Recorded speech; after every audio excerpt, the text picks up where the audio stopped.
Welcome, my dear students. In this session, we are going to take up 20 DI questions, basically 4 DI sets of 5 questions each for XGMT examination. Okay? Solutions will be basically for XGMT, but relevant for other examinations as well. It will also be relevant for QET PG, CMAT, etc. Acha, before watching the solutions, you can go to the Telegram group, that is CADZAT MBA, and download the mock PDF and solve it yourself first and then watch the solutions. Okay? So you can join the Telegram group. You can also connect with me on Telegram at ADITYAKT. चलो start करते हैं. First set लेते हैं. तो first set is a pie chart based set and there are 2 pie charts. First pie chart is about operating profit rupees 160 lakhs for 1991-1992, and the second pie chart is the distribution of operating profit of rupees 130 lakhs for 1990-1991. और sections कौन कौन से हैं? Interest, tax, retained profit, dividend and depreciation in both these pie charts. Clear है? और सारी values percentage में given है. Question number 1 is saying that operating profit in 1991-1992 increased over that in 1990-1991 by how much. तो 1990-91 में 130 है और यहाँ 160 है, so there is a increase from 130 to 160. Increase है 30 लाख का. बट परसेंटेज टर्म्स में कितना होगा? 30 डिवाइड बाई 130, 300 बाई 13, 13 2 जा 26, फिर बचा 40, तो 23% के आसपास वैल्यू आएगा. बिकॉज 40 बचा, 13 3 39, 23 एंड 1/13 टू बी प्रिसाइज. ठीक है, पर 23% क्योंकि इंटीजर में सारी values, option A will be the answer. Clear? Okay, next question. Question number 2. The interest burden in 1991-1992 was higher than that in 1990-1991 by how much. तो interest is 30% in case of 1990-1991, 30% of 130 lakhs. So that will be 39 lakhs. While in 1991-1992, 160 lakhs का 40% है, which will be 64 lakhs. So from 39 lakhs to 64 lakhs, कितना increase हुआ है? Increase हुआ है 25 lakhs का. Options कुछ परसेंटेज में, कुछ एब्सोल्यूट वैल्यू में, क्योंकि 25 lakhs क्लियरली मैच कर रहा है, तो option B will be the answer. Percentage terms में कितना होता है? 25 ऑन 39, तो 25 डिवाइड बाई 39 इंटू 100. क्लियर है? तो सिंस 25 इज 1 लेस देन 26 होता तो 2/3 यानी 66.67% होता. तो ये ऑलमोस्ट हमारा 64% के आसपास की वैल्यू आएगी. दिस विल बी रफली 64%. थोड़ा सा 64% से ज़्यादा होगा, 64.2%, 64.3%. एग्जैक्ट वैल्यू की जरूरत ही नहीं है. इनफैक्ट हमको यहाँ पे परसेंटेज की भी जरूरत नहीं है, बट बता रहा हूँ कि अगर परसेंटेज की वैल्यू भी गिवन होती और दिया होता कि first only, first and second only etcetera, तो फिर हो सकता है कि दोनों मैच करते. 64% भी गिवन होता, 25 लाख भी गिवन होता. तो ये चीज़ें ध्यान रखनी है कि एक वैल्यू मैच कर रही है, इसका मतलब नहीं कि दूसरा आंसर नहीं होगा. इस क्वेश्चन में ऑप्शन ऐसा नहीं गिवन है, बट ऐसा ऑप्शन हो सकता था एग्जाम में. क्लियर है? ठीक है, नेक्स्ट क्वेश्चन करते हैं. Question number 3. If on an average 20% rate of interest was charged on borrowed funds, then the total borrowed funds used by this company in the given 2 years amounts to what? So 20% rate of interest was charged on borrowed funds, then total borrowed funds used by this company in the given 2 years is what? तो interest में कितना payment देना पड़ रहा है? 40% का. Interest में 40% का पेमेंट देना पड़ रहा है, और यही इंटरेस्ट से पेमेंट देना पड़ा 30% का फॉर 1990-91. तो 160 lakhs का 40% हो गया, 64 lakhs था. दिस इज इंटरेस्ट और 20% रेट ऑफ इंटरेस्ट है, तो बोरोड फंड कितना होगा? इसका 5 टाइम्स होगा, which is equal to 320 lakhs. और यही बात करें अगर हम 1990-91 में 30% है, यानी कि 39 lakhs है, और इसका 5 टाइम्स होगा बोरोड फंड्स, यानी कि 195 lakhs. सॉरी, हाँ, 195 lakhs. Is that much clear? तो 195 lakhs बोरोड फंड्स हो गया है हमारा 1990-91 में, और 320 lakhs हो गया है फॉर 91-92. तो टोटल बोरोड फंड्स कितना होगा? दोनों का सम होगा 320 plus 195. That will be equal to 515 lakhs. Option D. Okay, next question.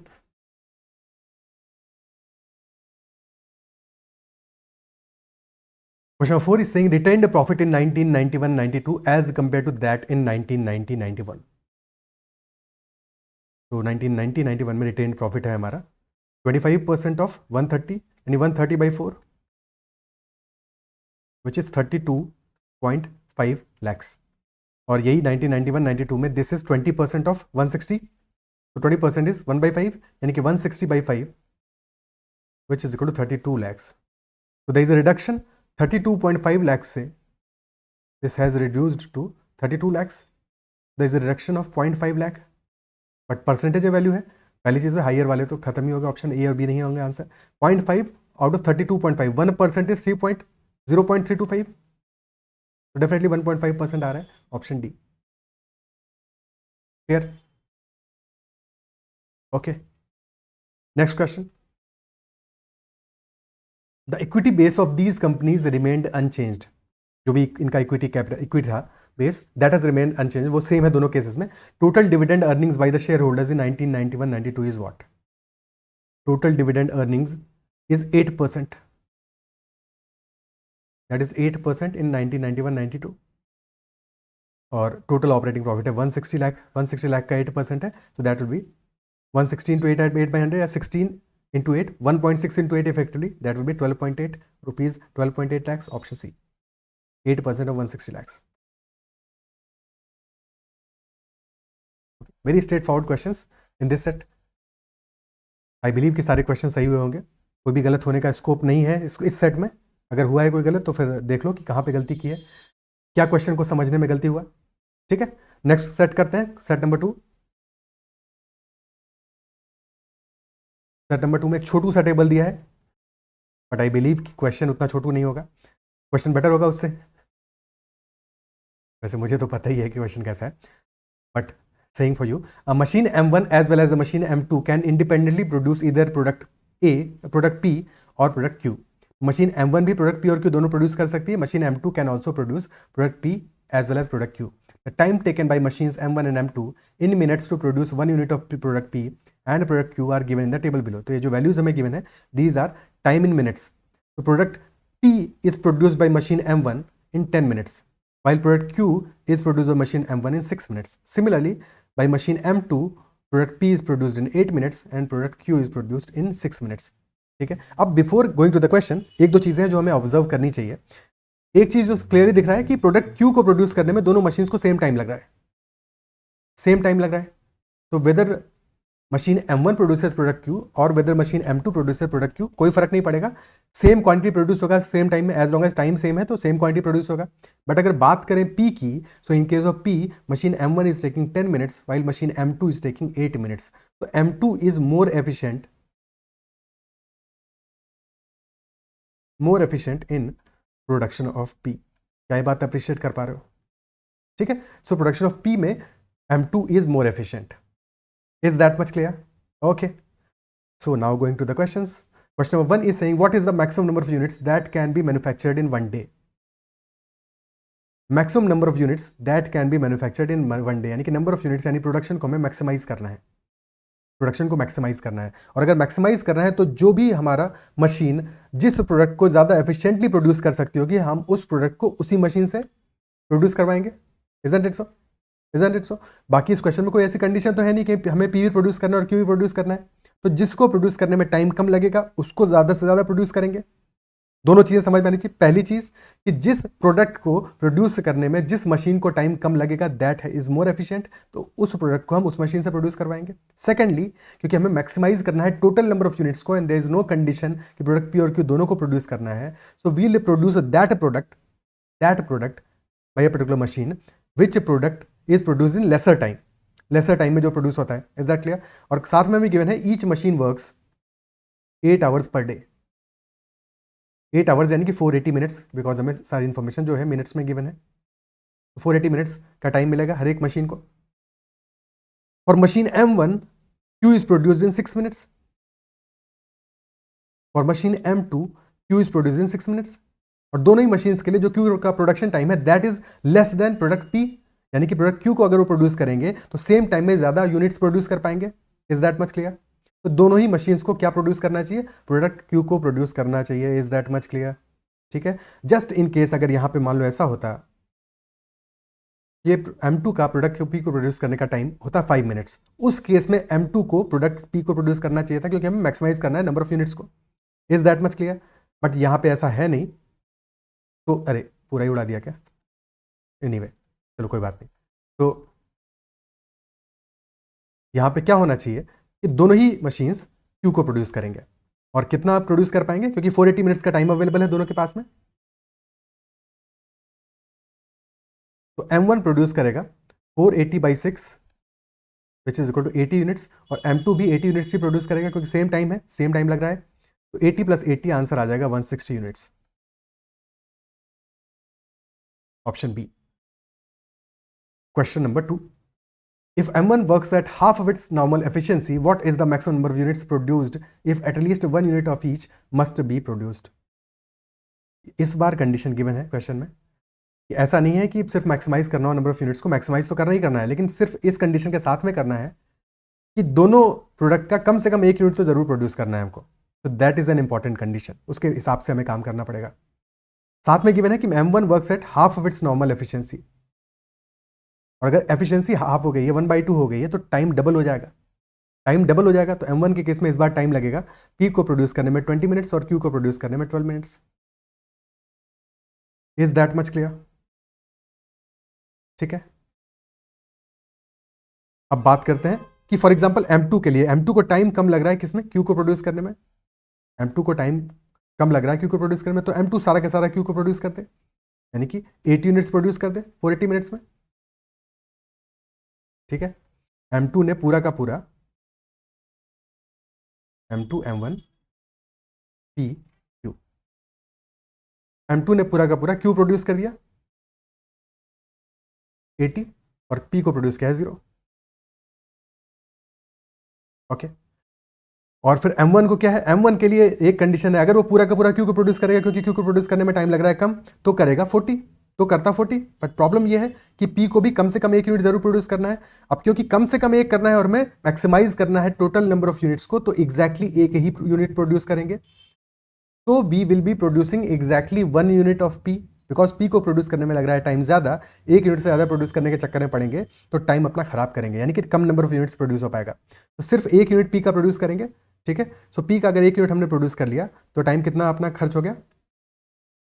P के 1 यूनिट प्रोड्यूस करने में टाइम लगेगा 20 मिनट्स का। बचा अब टाइम है 460 मिनट्स का, 460 मिनट्स का, और Q को प्रोड्यूस करने में लग रहा है टाइम 12, तो 460 डिवाइड बाई 12 कितना आएगा? 12 3 = 36, फिर बचा 100, 12 8 = 96, 12 8 = 96, और फिर बच रहा है अपना 4 मिनट्स। बट उस 4 मिनट्स का कुछ हो नहीं पाएगा, 1/3 यूनिट थोड़ी प्रोड्यूस होगा। तो 38 यूनिट्स प्रोड्यूस हुआ M1 से Q का, और 1 यूनिट प्रोड्यूस हुआ है P का। तो टोटल यूनिट्स हो गया हमारा 1 + 118, यानी कि 119 यूनिट्स प्रोड्यूस हुआ है। Is that much clear? ठीक है। लेकिन यहाँ पे एक चीज़ और है जो कि करनी चाहिए हमको, कि सेकेंडली हमें पता है कि M2 को दोनों P और Q को प्रोड्यूस करने में टाइम लेसर लग रहा है, कम टाइम लग रहा है। ठीक है। तो एक केस ये भी लेते हैं कि जबकि हम 1 यूनिट ऑफ P को हम प्रोड्यूस करेंगे M2 से इंस्टेड ऑफ M1। ठीक है। जस्ट ये बात चेक करने के लिए कि ऐसा तो नहीं है कि वैल्यू हमारा चेंज हो रहा है। ठीक है। तो ये सेकेंड वाला अप्रोच भी जरूर करना है। अब जबकि हम 1 यूनिट प्रोड्यूस कर रहे हैं M2 से P का, तो 1 यूनिट में 8 मिनट्स का टाइम लग जाएगा। ठीक है। M2 से हमने 1 यूनिट प्रोड्यूस कर लिया P का। अब बचा हुआ कितना यूनिट्स प्रोड्यूस होगा Q का? टाइम बचा है 472, डिवाइड करेंगे 8 से, डिवाइड करेंगे 6 से, तो कितना आ जाएगा? 6 7 = 42, बचा 52, 6 8 = 48, यानी कि फिर यहाँ पे अगेन 4 मिनट्स का टाइम वेस्ट होगा। 78 यूनिट्स ही प्रोड्यूस हो पाएगा, 79 तो नहीं हो पाएगा। ऑब्वियसली क्यों नहीं हो पाएगा? बिकॉज टाइम जो है M2 का, वो M2 का P को प्रोड्यूस करने का, वो Q को प्रोड्यूस करने से ज्यादा है। ठीक है। पर इस क्वेश्चन का आंसर तब बदल जाता जबकि यहाँ पे 8 की बजाय 5 मिनट्स होता। क्या इस बात को अप्रिशिएट कर पा रहे हो? ये छोटी छोटी बातें इसलिए बता रहा हूँ कि क्वेश्चन थोड़ा सा मॉडिफाई होगा तो आंसर चेंज हो जाएगा। ठीक है, बस वो है नहीं यहाँ पे, M2 का P को प्रोड्यूस करने का टाइम Q को प्रोड्यूस करने का टाइम से ज्यादा है, दैट इज वाई यहाँ पे M2 पहले वाले केस में 80 यूनिट्स प्रोड्यूस कर रहा था, बट अभी करेगा 79। और M1 से अब सारी की सारी हम Q प्रोड्यूस कराएंगे, क्योंकि 1 यूनिट हमने प्रोड्यूस करा लिया, P का टारगेट अपना कंप्लीट हो गया, तो P का तो कोटा 0 हो गया, और Q प्रोड्यूस करेगा 12 मिनट्स में कर रहा है, तो 480/12 40 यूनिट्स प्रोड्यूस करेगा। टोटल नंबर ऑफ यूनिट्स हो गए हमारी 1 + 118, यहाँ भी आएगा 119 ही, तो आंसर अपना 119 ही होने वाला है। बट एज आई सेड, अगर जस्ट इन केस यहाँ पे 5 मिनट्स में M2 प्रोड्यूस कर रहा होता P को, तो आंसर अपना 120 होता, 119 नहीं होता। Is that much clear? तो ये बहुत इंपॉर्टेंट है, टाइम की वैल्यूज क्या है एक दूसरे के रिस्पेक्ट में। Question number 3. What is the least number of machine hours required to produce 30 pieces of P and 25 pieces of Q respectively? Least number of machine hours पूछ रहा है इस क्वेश्चन में। हर एक क्वेश्चन में इंपॉर्टेंट ये है कि वो पूछ क्या रहा है। इस बार हमें मशीन आवर्स कम से कम लगाने हैं और प्रोड्यूस करना है 30 pieces of P and 25 pieces of Q। यानी कि जो भी मशीन हमारा सबसे कम टाइम में प्रोड्यूस कर रहा होगा P को, उससे हम P प्रोड्यूस करवाएंगे। जो भी मशीन हमारा Q को सबसे कम टाइम में प्रोड्यूस कर रहा होगा, उससे हम Q को प्रोड्यूस करवाएंगे। Is that much clear? ठीक है, कोइंसिडेंटली M2 ही दोनों को लीस्ट टाइम में प्रोड्यूस कर रहा है।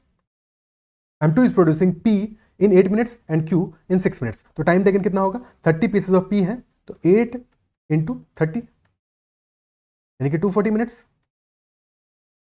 और 25 पीसेज ऑफ Q है, तो Q में कितना टाइम लगेगा? 25 × 6, दैट इज 150 मिनट्स। तो total time taken is 240 + 150, that is 390 minutes, which will be 6 hours and 30 minutes, option A. Is that clear? ठीक है, 6 hours 30 minutes अपना आंसर आ जाएगा, कोई दिक्कत? ओके, नेक्स्ट क्वेश्चन करते हैं। Question number 4. If the number of units of P is to be 3 times of that of Q, what is the maximum idle time to maximize total units manufactured? अब यहां पे देखो question ने क्या किया है, कंफ्यूज करने की कोशिश की है, क्वेश्चन में क्या दिया? What is the maximum idle time. तो ये सोच सकते हो कि हमें आइडल टाइम को मैक्सिमाइज करना है, बट नहीं, ऐसा नहीं है। क्वेश्चन क्या कह रहा है? What is the maximum idle time to maximise total units manufactured. तो the question is saying when we are maximising total units manufactured, तब मैक्सिमम आइडल टाइम कितना हो सकता है? तो पहला पर्पस हमारा क्या है? First priority is to maximise total units manufactured, ठीक है। Second priority is to maximise idle time. In that, जब एक बार टोटल यूनिट्स मैन्युफैक्चर्ड मैक्सिमाइज हो जाए, तो उस केस में मैक्सिमम आइडल टाइम कितना हो सकता है? That is what the question is saying. So in this case 0 can also be answer, because पहला पर्पस हमारा क्या है? To maximise total units manufactured. तो अगर टोटल यूनिट्स मैन्युफैक्चर्ड हमारा जब मैक्सिमाइज हो रहा है, उस केस में कोई भी आइडल टाइम नहीं मिल रहा है, तो भी that will be the answer. ठीक है, इज दैट क्लियर? ठीक है, हाँ, उससे एफिशिएंट कोई तरीका नहीं होना चाहिए, क्योंकि एफिशिएंट तरीका होगा तो वहां पे आइडल टाइम अवेलेबल होगा, तो वहां पे फिर हमें आइडल टाइम निकालना पड़ेगा। मोस्ट एफिशिएंट तरीके से जो टोटल नंबर ऑफ यूनिट्स जब मैक्सिमाइज हो रहा होगा, उसके बाद जो आइडल टाइम बचेगा, that will be our answer. So we have to identify the most efficient method and maximise the total units manufactured. These are the two things जिन पे कि हमें फोकस करना है। और साथ में गिवन क्या है कि P is 3 times of Q। Now, since we have to maximize total units, तो मोस्ट एफिशिएंट तरीके से करना है, और P 3 times of Q है, यानी कि P का प्रोडक्शन Q से ज्यादा करना होगा। P मोस्ट एफिशिएंट तरीके से कब प्रोड्यूस होगा? M2 जब उसको प्रोड्यूस करेगी, और क्योंकि P 3 times है Q का, तो M2 से पूरा का पूरा हम P प्रोड्यूस करवा लेंगे। ठीक है, M2 से Q को क्यों प्रोड्यूस करवाएंगे? क्योंकि P 3 times है Q का। M2 के पास 480 मिनट्स है, 480/8 यानी कि कितना यूनिट्स प्रोड्यूस करेगा? 60 यूनिट्स P की प्रोड्यूस कर देगा। M2 ने 60 यूनिट्स P की प्रोड्यूस कर दी है, Q की प्रोड्यूस की है 0। अब कहानी आती है M1 की। Since P is 3 times of Q, तो अगर 60 यूनिट्स हम P के ऑलरेडी प्रोड्यूस करा चुके हैं, तो M1 की अब 20 यूनिट्स तो प्रोड्यूस करानी पड़ेंगी। M1 से अब Q की, सॉरी M1 की नहीं, Q की 20 यूनिट्स तो प्रोड्यूस करानी पड़ेंगी। ठीक है, सो कितना टाइम लगेगा इसमें? 20 यूनिट्स प्रोड्यूस करने में। यहाँ पे M2 का तो 480 मिनट्स एग्जॉस्ट हो गया, खत्म हो गया है। M1 का 20 यूनिट्स ऑफ Q प्रोड्यूस करने में टाइम लगेगा 20 × 6, 120 मिनट्स। 120 मिनट्स हमने M1 के भी एग्जॉस्ट करा लिए। क्यों किया ऐसा? Because P is equal to 3Q, तो अगर P की 60 यूनिट्स हमने प्रोड्यूस करा लिए, तो हमने Q की भी 20 यूनिट्स प्रोड्यूस करा ली। अब हमारा मामला बैलेंस हो गया है। अब हमको P और Q को M1 से 3:1 के रेशियो में प्रोड्यूस कराना है, 3:1 के रेशियो में प्रोड्यूस कराना है। तो अगर एग्जैक्टली 3 यूनिट्स पी की प्रोड्यूस करे और एक्जैक्टली 1 यूनिट क्यू की प्रोड्यूस करे तो कितना टाइम लगेगा? क्योंकि पी को प्रोड्यूस करने में टाइम लग रहा है 10 मिनट्स का, क्यू को प्रोड्यूस करने में टाइम लग रहा है 6 मिनट्स का, तो 3 इंटू 10 30 प्लस 1 इंटू 6 6, यानी कि 36 मिनट्स में प्रोड्यूस कर रहा है 3 units of P and 1 unit of Q. Total time available कितना है M1 के पास में? 480 मिनट्स थे, बट 120 मिनट्स हमने ऑलरेडी एग्जॉस्ट करा दिए हैं 20 यूनिट्स क्यू के प्रोड्यूस कराने में, तो अब टाइम अवेलेबल बचा है 360 मिनट्स, और 36 मिनट्स में 4 यूनिट प्रोड्यूस हो रही है 3P एंड 1Q, यानी कि 10 टाइम्स टाइम है हमारे पास, 10 टाइम्स टाइम है हमारे पास, तो 360 मिनट में we can produce 30 units of P and 10 units of Q। क्या इस बात को समझ पा रहे हो? ठीक है, इसके अलावा किसी भी और तरीके से तुम सॉल्व कर रहे थे, ठीक है, क्योंकि वैल्यूज इंपॉर्टेंट है, वैल्यूज तो देखो बदल सकती हैं, अप्रोच सबसे क्रूशल है, क्योंकि जब वैल्यूज बदलेंगी तुम्हारा अप्रोच यही रहने वाला है, क्वेश्चन थोड़ा घूमेगा, कॉम्प्लेक्स होगा, तो भी अप्रोच यही रहने वाला है। Is that much clear? ठीक है, सो यहाँ पे क्लियरली हमारे पास पूरा का पूरा टाइम हमने M2 का भी एग्जॉस्ट करा लिया 480 मिनट्स, और M1 का भी फुल टाइम 480 मिनट्स हमने एग्जॉस्ट करा लिया, तो टाइम हमारे पास आइडल बचा, ना तो मशीन M1 का आइडल टाइम है कुछ भी, ना मशीन M2 का है, 0 minutes is the idle time, और नंबर ऑफ यूनिट्स प्रोड्यूस कितनी है? 60 + 30 90, और यहाँ पे है 30, 90 एंड 30, ठीक है, तो 120 is total number of units, और 0 minutes is the idle time. Clear है? ओके, ऑप्शन ए आंसर आ जाएगा इस क्वेश्चन में। अगले क्वेश्चन में चलते हैं। The next question is, if equal quantities of both are to be produced, then out of the 4 choices given below, the least efficient way would be what? इस बार क्या है? Equal quantities of both are to be produced. And then question is saying, out of the 4 choices given below, the least efficient method क्या होगा? The least efficient way क्या होगा? यानी efficiency सबसे कम कौन से केस में होगी? ठीक है, 4 हमें ऑप्शंस दिए हैं, इनमें से हमें लीस्ट एफिशिएंसी निकालनी है। लीस्ट एफिशिएंसी कब होगी? कभी भी हमें दो वैल्यूज को कंपेरेबल करना है और उनकी एफिशिएंसीज के बारे में बात करनी है, ठीक है, और हमें गिवन क्या है? यहाँ पे हमें number of units produced given है, और हमें टाइम आइडल टाइम गिवन है। कैसे एग्जैक्टली पता कर सकते हैं एफिशिएंसी? एफिशिएंसी के लिए इंपॉर्टेंट क्या है कि टोटल जो हमारा टाइम हो, टोटल जो अवेलेबल टाइम हो हमारे पास, उस टाइम में सबसे कम यूनिट्स प्रोड्यूस हो, तब तो लीस्ट एफिशिएंट होगा, यानी टोटल टाइम सेम होना चाहिए। टोटल टाइम सेम होगा तभी तो लीस्ट एफिशिएंसी निकाल पाएंगे। अभी तो यहाँ पे हमें ये भी नहीं पता कि इन सारे के सारे केसेस में टाइम सेम है क्या। थिंक अबाउट इट, क्या टोटल टाइम सेम रहा होगा? क्या टोटल टाइम सेम रहा होगा?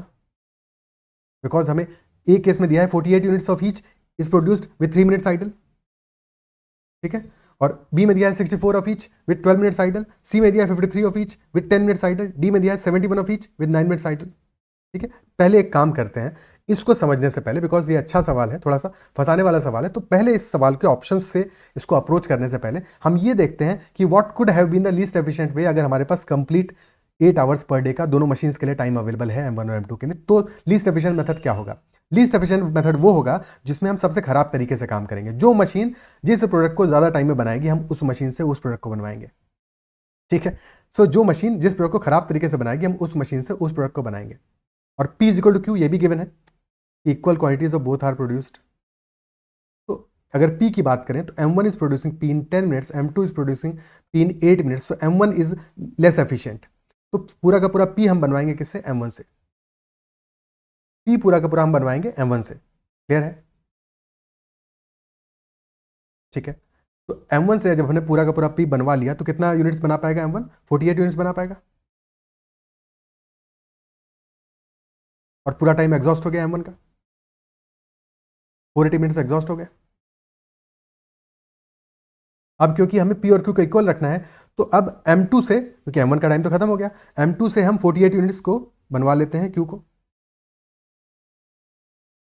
48 यूनिट्स Q को बनाने में टाइम लगेगा M2 को, 48 इंटू 6, तो दैट वुड बी 96 इंटू 3, यानी कि 288 मिनट्स। 288 मिनट्स एग्जॉस्ट हो गए। अब बचा के टाइम कितना है? 480 minus 288, that is 192 minutes. P और Q का इक्वल तो रखना ही था, ठीक है, इक्वल नहीं रखना होता तब फिर हम M2 से भी P को ही प्रोड्यूस करवाते, तब फिर हम M2 से भी P को ही प्रोड्यूस करवाते, बट यहाँ पे इक्वल भी तो रखना था। ठीक है, तो 192 मिनट्स अपने पास बचे हैं। अब 192 मिनट्स में हमें M1 और M2 सॉरी P और Q का इक्वल रखना है, तो अगर P का 1 यूनिट प्रोड्यूस किया, Q का 1 यूनिट प्रोड्यूस किया, तो टाइम कितना लगेगा? P में 8 मिनट, Q में 6 मिनट्स, टोटल लगेगा 14 मिनट्स का टाइम। तो 192 डिवाइडेड बाई 14 कितनी बार जाएगा? 14 का स्क्वायर होता है 196, यानी कि 13 पॉइंट समथिंग आएगा, यानी कि 13 टाइम्स हम प्रोड्यूस कर पाएंगे इक्वल यूनिट्स को, विच इंप्लाइज कि 13 यूनिट्स ऑफ P प्रोड्यूस होगा, 13 यूनिट्स ऑफ Q प्रोड्यूस होगा, और टाइम कितना होगा? 13 में 14 इंटू 13 140 प्लस 42 182 मिनट्स, यानी कि 10 मिनट्स आइडल टाइम बचेगा। तो जब कंप्लीट टाइम, पूरे टाइम काम करती हैं दोनों मशीन्स, तो 61 यूनिट्स एंड 61 यूनिट्स प्रोड्यूस होता है P और Q का, और 10 minutes is the idle time. 10 minutes से आइडल टाइम है, ठीक है, बाकी टाइम एग्जॉस्ट हो गया है। 10 minutes is the idle time, but ऐसा कोई ऑप्शन तो है नहीं अपने पास, ठीक है। ऑप्शंस डिफरेंट है, ऑप्शंस है 48 3 minutes idle, 64 12 minutes idle, 53 10 minutes idle, 71 9 minutes idle. ये सिर्फ ये समझाने के लिए किया हमने कि अगर ये question instead of in values को गिवन होने के ये पूछता कि लीस्ट एफिशिएंट मेथड से हम टोटल कितनी यूनिट्स को प्रोड्यूस कर पाएंगे जबकि दोनों मशीन्स फुल टाइम काम करेंगी, ठीक है, यानी कि उनके पास पूरा टाइम अवेलेबल है, उनको मैक्सिमाइज करना है टोटल नंबर ऑफ यूनिट्स को भी साथ में, लीस्ट एफिशिएंट तरीके से भी काम करना है और टोटल नंबर ऑफ यूनिट्स को भी मैक्सिमाइज करना है। उस केस में आंसर होता है 61 units each. Is that much clear? But ये क्वेश्चन इस बारे में बात नहीं कर रहा है, this is a different question, ठीक है। इस क्वेश्चन का इन वैल्यूज से लेना देना नहीं है। यहाँ पे हमें गिवन ऑप्शंस में से क्लियरली ऑप्शन कह रहा है out of the 4 choices given below, इनमें से लीस्ट एफिशिएंट मेथड क्या होगा, ठीक है। लीस्ट एफिशिएंट मेथड क्या होगा? वो होगा जहां पे कि number of units produced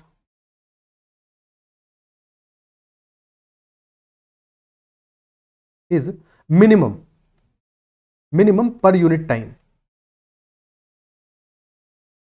minimum per unit time, ठीक है। बट यहां पे टाइम नहीं गिवन है, हमको क्या गिवन है? आइडल टाइम गिवन है, आइडल टाइम गिवन है। तो टोटल टाइम में सबसे कम यूनिट्स कब प्रोड्यूस हो रही होंगी, ठीक है। There are 2 ways to handle this question, 2 तरीके हैं इस क्वेश्चन को हैंडल करने के।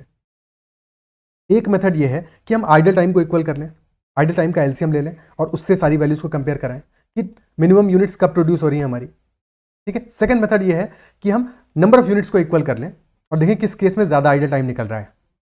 बेटर ये है कि नंबर ऑफ यूनिट्स को हम इक्वल करके देखें किस केस में हमारा आइडल टाइम सबसे ज्यादा आ रहा है।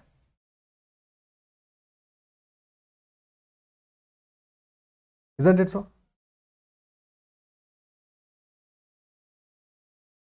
क्या बात समझ में आती है? ठीक है, क्लियर है।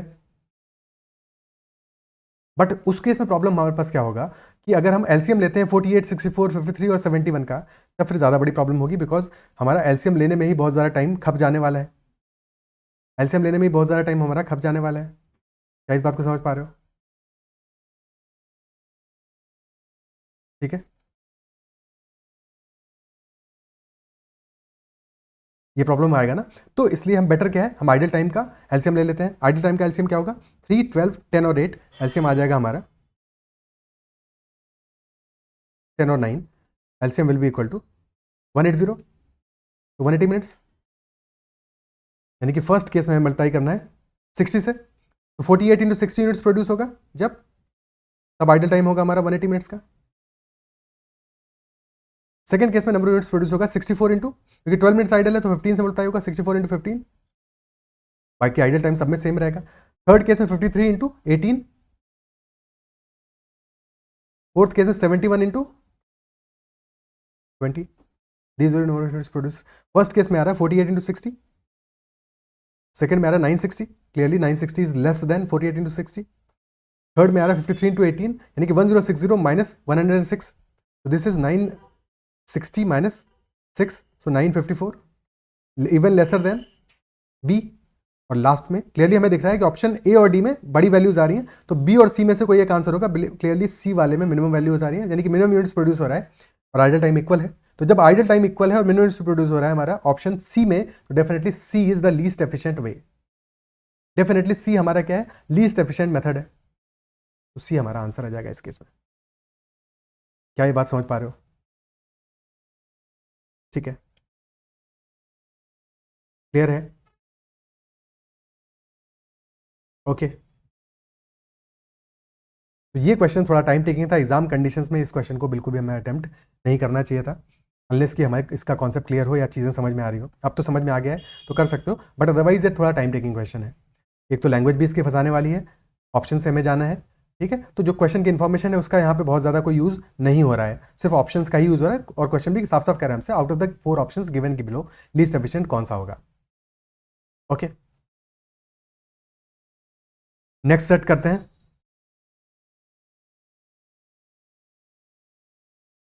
Third set is on a horizontal bar graphs and we've been given the information for foreign trade in billion dollars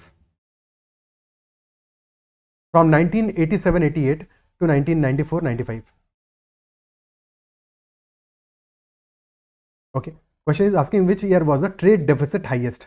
trade deficit कौन से ईयर में हाईएस्ट था? ट्रेड डेफिसिट होता क्या है इस क्वेश्चन के आंसर के लिए? हालांकि वो जरूरत नहीं है, क्योंकि हर एक केस में इफ यू ऑब्जर्व तो सारे केसेस में इंपोर्ट हमारा गिवन है ब्लैक से और एक्सपोर्ट गिवन है व्हाइट से, and in every case import is greater than export. सारे केसेस में इंपोर्ट हमारा एक्सपोर्ट से बड़ा है, isn't it so? Trade deficit होता है जबकि इंपोर्ट ज्यादा हो एक्सपोर्ट कम हो, तो trade deficit is import minus export. तो if we need to maximise trade deficit, तो इंपोर्ट और एक्सपोर्ट का जो डिफरेंस है that should be as maximum as possible. जितना ज्यादा डिफरेंस होगा उतना बेटर होगा। और इस क्वेश्चन के लिए तुम्हें वैल्यूज देखने की जरूरत नहीं है, तुम बस ये देखो गैप कितना है, बस इस गैप पे फोकस करो। ठीक है,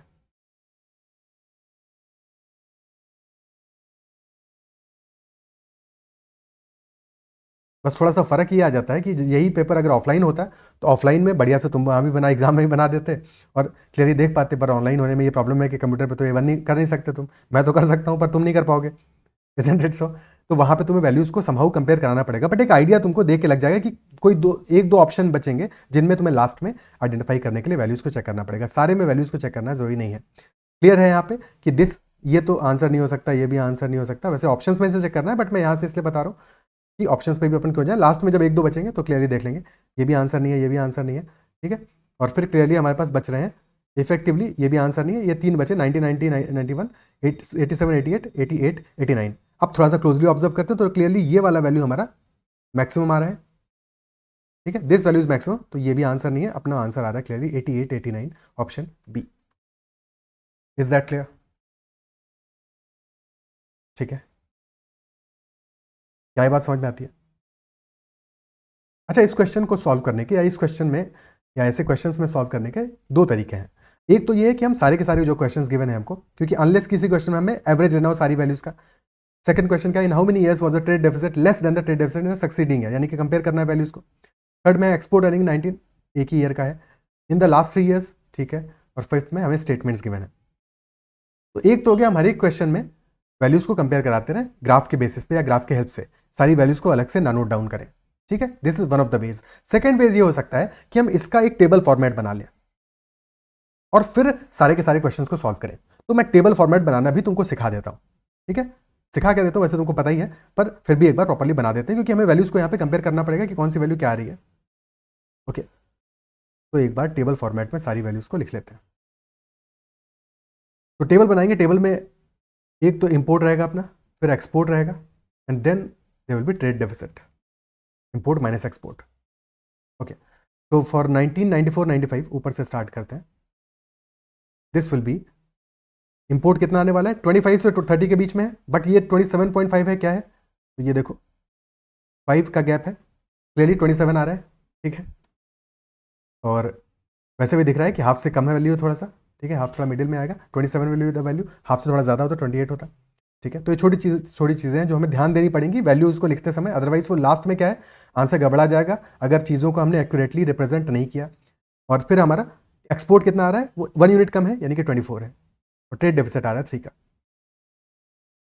next value for 1993-94, this value is clearly 23 आ रहा है और 21 आ रहा है,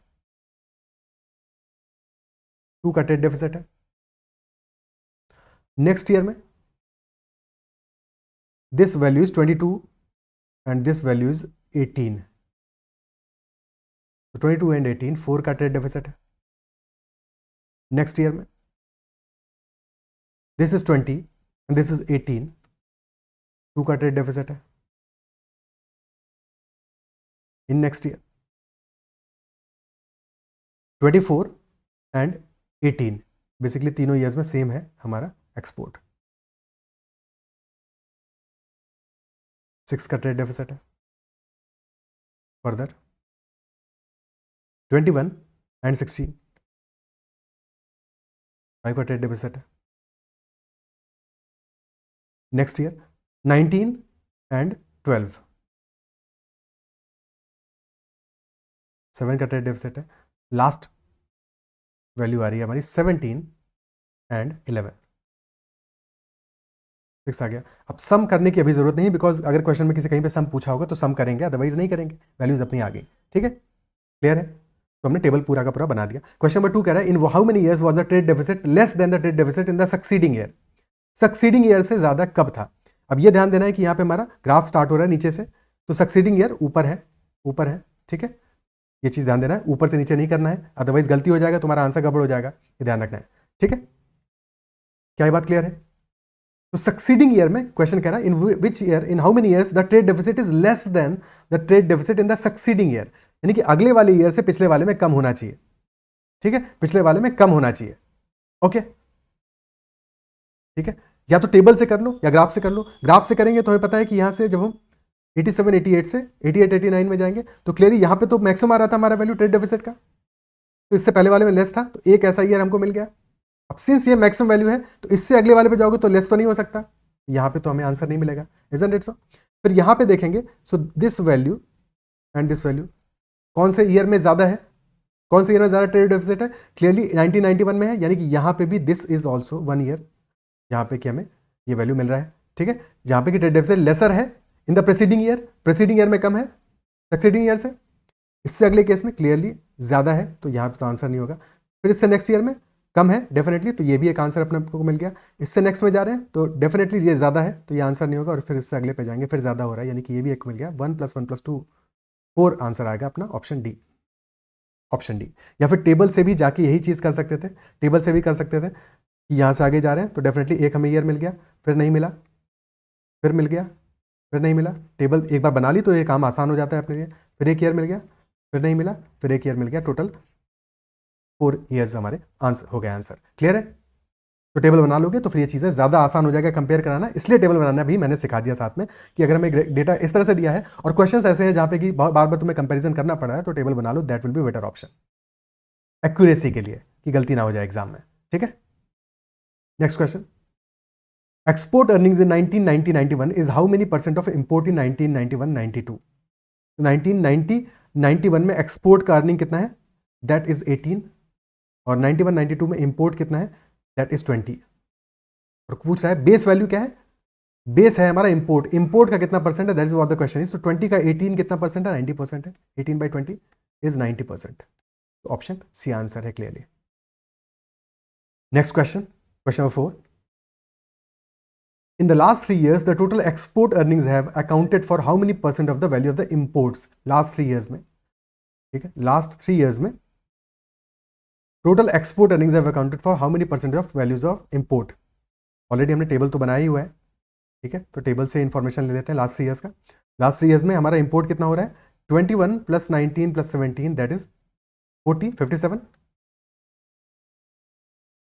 एक सेकेंड, ये फर्स्ट 3 ईयर्स है, यही बता रहा था ना, ऐसी गलती होने का चांस रहता है।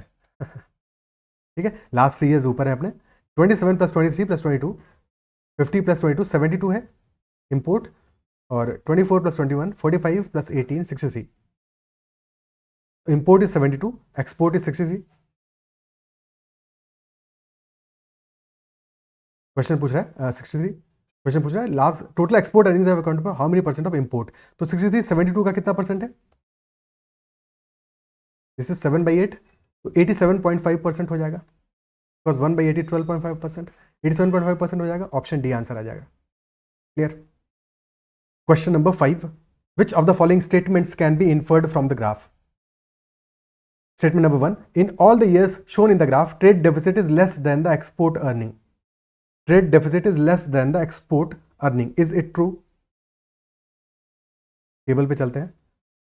Trade deficit is less then export earning, yes yes yes, सारे ईयर्स में this is true, definitely true, सारे ईयर्स में ट्रू है। Trade deficit is always less than export earning, और वैसे भी ग्राफ में क्लियरली हमको दिख रहा है कि ट्रेड डेफिसिट इतना छोटू सा है, ठीक है, स्पेशली लास्ट में यहाँ पे ऑब्जर्व करना है इन दो वैल्यूज में, बाकी तो कहीं पे दिक्कत है नहीं, पर यहाँ पे भी क्लियरली बहुत छोटू वैल्यू है, स्मॉलर वैल्यू है, तो क्लियरली फर्स्ट स्टेटमेंट तो अपना ट्रू है। फर्स्ट स्टेटमेंट अगर ट्रू है तो फिर बी तो ऑप्शन अपना आंसर नहीं हो सकता और सी भी आंसर नहीं हो सकता। अब थर्ड को चेक करना है एक तरह से, ठीक है, कि अभी तो हम सेकंड को भी चेक करेंगे, बट एग्जाम में हमें पता है कि सेकंड डेफिनेटली फॉल्स होने वाला है, क्योंकि अब सेकंड ऑप्शन में इंक्लूड नहीं हो सकता। Is that much clear? तो सिर्फ थर्ड को चेक करना था, बट सेकंड को अभी हम चेक करेंगे। Export earnings increase in every year between 1989 90 and 91 92। 89 90 and 91 92, तो एक्सपोर्ट यहाँ पे कितना है? दिस वैल्यू इज 16, फिर आ रहा है 18, फिर आ रहा है 18, तो 16 से 18 तो इंक्रीज किया है, बट यहाँ पे इंक्रीज नहीं किया है। और कंफ्यूज करने के लिए ये स्टेटमेंट क्यों दिया है? क्योंकि जब तुम ग्राफ को देखोगे तो शायद कई बार कभी फंस जाओ इसमें कि तुम्हें लगे कि मे बी इंक्रीज किया हो, ठीक है, बट दोनों वैल्यूज एक्जैक्टली इक्वल है। तो सेकंड वाला स्टेटमेंट तो डेफिनेटली फॉल्स है, not true. Third statement, in all the years shown in the graph the earning by export is less than expenditure on imports in the preceding year. Earning by export is less than the expenditure on imports in the preceding year, ठीक है। पिछले साल का import को compare करना है अगले साल के एक्सपोर्ट से, लास्ट ईयर के इंपोर्ट को कंपेयर करना है अगले साल के एक्सपोर्ट से, ठीक है। अब इसको वैल्यू से ही देखेंगे, बट यहां से भी देख सकते हैं लास्ट ईयर का इंपोर्ट को अगले साल के एक्सपोर्ट से कंपेयर करना है। तो अर्निंग बाई एक्सपोर्ट लेस है, बिल्कुल यहां पे तो लेस है, यहां भी लेस है, ठीक है, यहां भी लेस है, यहां भी लेस है। जितने केस हम लेफ्ट हैंड साइड में जाएंगे वहां सब में लेस है, ये भी लेस है, ये भी लेस है, बट यहां प्रॉब्लम आ गया ना, यहां पे लेस नहीं है। तो this is only one exception, और इस एक एक्सेप्शन की वजह से ये पूरा स्टेटमेंट हमारा फॉल्स हो जाएगा, गलत हो जाएगा। तो clearly answer will be first only, option A. Clear है? ठीक है, first only will be the answer. और टेबल से इसी चीज को देखते हैं, तो टेबल में हमें पता है कि कंपेयर कर रहे हैं किसको? इंपोर्ट को लास्ट ईयर के अगले साल के एक्सपोर्ट से। एक सेकेंड, तो डेफिनेटली एक्सपोर्ट लेसर है, लेसर है, लेसर है, कम है, बट यहां प्रॉब्लम आ गया, यहां पे प्रॉब्लम आ गया ना, ठीक है, बिकॉज यहां पे एक्सपोर्ट हाई है, तो that is the real issue. तो these are all the questions from this set. Last set बचा है, उसको भी फटाफट से कर लेते हैं। Next set, next set is saying market share in 4 metropolitan cities of 4 periods of products, 4 products HD, CO, BN and MT. These are the 4 products और इनका मार्केट शेयर गिवन है 4 सिटीज में, मुंबई, कोलकाता, दिल्ली एंड चेन्नई में, for the same year 1993-94। Year same है, okay. अब यहाँ पे values देखो, 2 वैल्यूज गिवन है हमें, हर एक के केस में 2 वैल्यूज गिवन है, और ये 2 वैल्यूज कैसे गिवन है? ऊपर दिया है हमें 1993-94 और नीचे लिखा है 2015, विच इंप्लाइज 1993 का मार्केट शेयर है 20 और 1994 का मार्केट शेयर है 15। Is that clear? ठीक है, 20 है और फिर 15 हो रहा है 20 से। अब ये वैल्यू परसेंटेज में है कि एब्सोल्यूट वैल्यू में है, ये हमें कहीं पे भी इंफॉर्मेशन में गिवन नहीं है, इंफॉर्मेशन में सिर्फ एक टेबल गिवन है, बट क्योंकि मार्केट शेयर है तो पॉसिबिलिटी है दिस इज इन परसेंटेज, ठीक है। बट इज दैट क्लियर कि इनको परसेंटेज में ही मान के चलेंगे मार्केट शेयर में। और टोटल कितना आ रहा है वैल्यू? टोटल चेक कर लेते हैं, 20 + 20 40 + 60 100 आ रहा है, यहाँ भी दिस इज 40 + 60 100 आ रहा है, यानी कि yes these are percentage values. Clear है? तो 1994 2015 क्लियर हो गया। टेबल समझ में आ गई, टेबल समझ में आ गई, क्योंकि इस क्वेश्चन में अगर ये क्वेश्चन पहले नहीं किया होगा तो टेबल को ही समझने में दिक्कत आएगा कि ये 2015 ये इस तरह से क्या लिखा हुआ है, व्हाट इज दिस। एनीवे, तो first question is maximum percentage decrease in market share is कितना? मार्केट शेयर में मैक्सिमम परसेंटेज डिक्रीज कितना आ रहा है, that is what the question is, okay. तो एक पर्टिकुलर वैल्यू में कहां पे मार्केट शेयर में मैक्सिमम परसेंटेज डिक्रीज आ रहा है? So if you observe these values, तो यहाँ पे तो 5 का डिक्रीज आ रहा है, 20 में बेस वैल्यू कौन सा होगा जो 1993 का है, 5 का डिक्रीज आ रहा है 25%। अगेन यहाँ पे भी 5 का डिक्रीज है, बट बेस वैल्यू ज़्यादा है तो इसको कंसिडर नहीं करेंगे। यहाँ भी 25% का डिक्रीज है, यहाँ तो इंक्रीज है, देयर इज ह्यूज डिक्रीज। 30 से 15 पे 50% का डिक्रीज है, 50% का डिक्रीज, अब कहीं पे 50% से कम का डिक्रीज होगा तो वो तो अपना आंसर नहीं होगा, यानी क्लियर बात है 20% तो आंसर नहीं है। 15 से 10 1/3 33% का डिक्रीज है। अगेन और कोई वैल्यू है क्या इससे ज़्यादा जहाँ पे डिक्रीज हो? कहीं पे भी नहीं है। सो डेफिनेटली 50% का decrease is the maximum percentage decrease in market share for CO product for Kolkata. Option B is the answer, ठीक है, क्लियर है। Next question, question number 2, the city in which the minimum number of products increased their market share in 1993-94। City जिसमें कि minimum number of products increased their market share, Mumbai में HD में तो decrease हुआ है, सीओ में increase हुआ है, डिक्रीज इंक्रीज, तो to have increased their market share. Kolkata में एचडी में डिक्रीज हुआ है, सीओ में डिक्रीज हुआ है, बीएन में इंक्रीज हुआ है और एमटी में भी इंक्रीज हुआ है, तो to have increase their market share.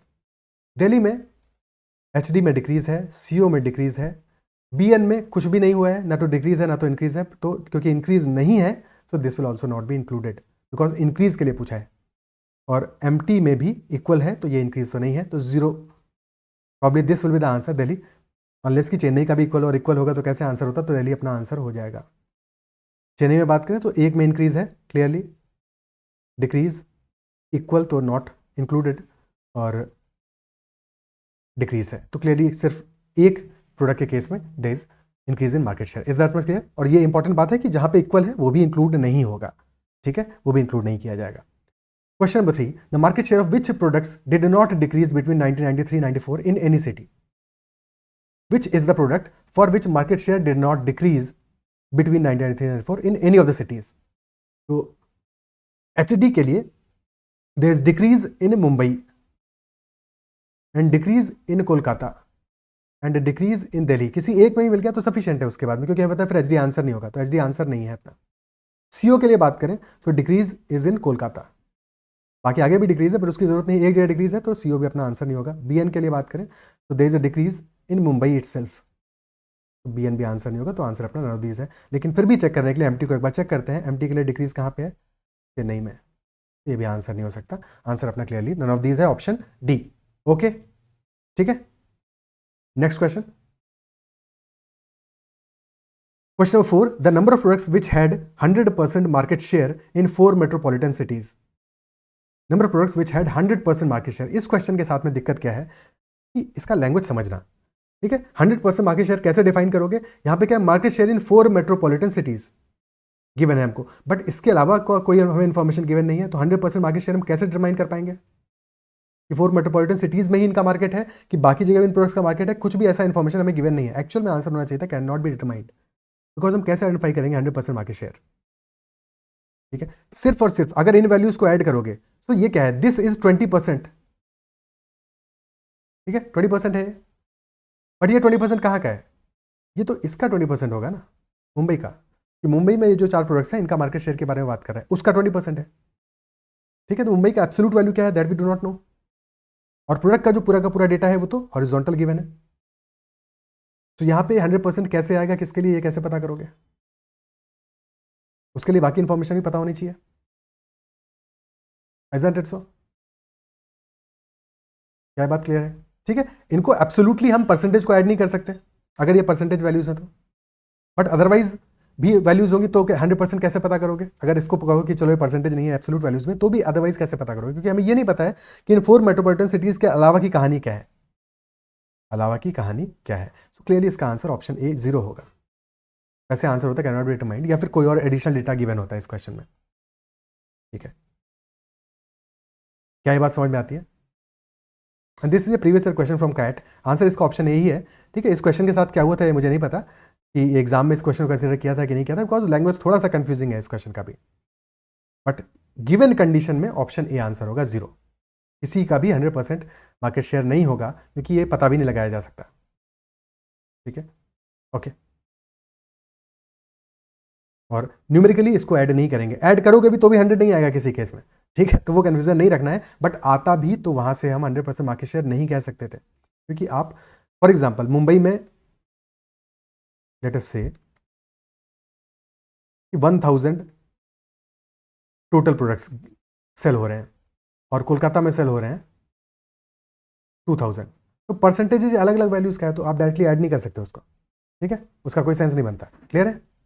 Question number 5, the number products which doubled their market share in 1 or more cities, which doubled their market share in 1 or more cities, तो कितने ऐसे products होंगे जिसने double किया होगा अपना market share in 1 or more cities में? तो क्लियरली एचडी के लिए बात करें तो कहीं पे भी डबल किया है क्या इसने, कहीं डबल नहीं किया है, तो एचडी ने तो नहीं किया है। सीओ ने कहीं डबल किया है मार्केट शेयर अपना, सीओ ने भी कहीं पे भी डबल तो नहीं किया हुआ है। बीएन ने डबल तो कहीं भी नहीं किया इसने भी। एमटी ने डबल किया है कोलकाता के लिए, 10% से हो गया 20%। तो market share is doubled clearly, और कहीं पे भी नहीं किया तो सिर्फ एक ही ऐसा सिटी है, option B will be the answer. Okay, ठीक है, तो these are all the sets. I believe session आपको पसंद आया, क्वेश्चन समझ में आएंगे। किसी भी क्वेश्चन में कहीं पे डाउट रहा हो तो यू कैन ऑलवेज कमेंट।